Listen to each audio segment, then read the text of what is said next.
It's a very inviting and kind of calming atmosphere. The office, the staff, kind of sets the mood here, which makes my job a lot easier. Well, I specialize in hip and knee replacements mostly. I do a lot of primary hips, a lot of primary knees. I'm very passionate about a specific approach to the hip called the anterior approach. It's a muscle-sparing approach, internervous plane. I think it shortens rehab, shortens length of stay in the hospital. Patients tolerate it much better with less pain, and I can get them back to a much quicker level of functionality than a standard approach. So I've taken a passion in that. As much as I enjoy the primaries, I'm more well known for the revisions that I do.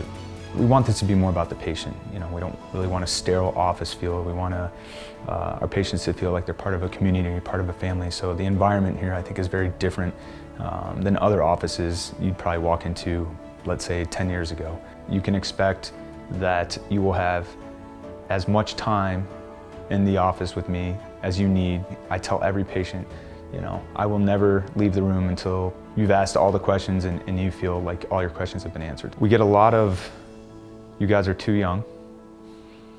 If I don't grow my chin music out a little bit, you know, people don't even realize that I'm the surgeon. I get confused a lot with my PA, Colin, which I'll take as a compliment because he's 10 years younger than me. I think they're just surprised by the delivery of the care. It's just not your typical, you know, orthopedic office.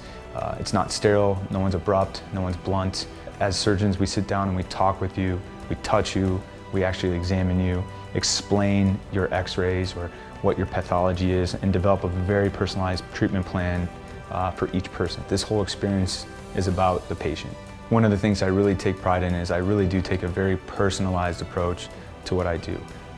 I truly do want to take the time to get to know a patient, their family, and kind of understand what they like to do on a day-to-day basis, what they can't do, and what they need to be done, whether it's conservative or surgical, to get back to that level of functionality and to get back to that quality of life. It's very individualized. This is not just an algorithm that I follow for every single patient.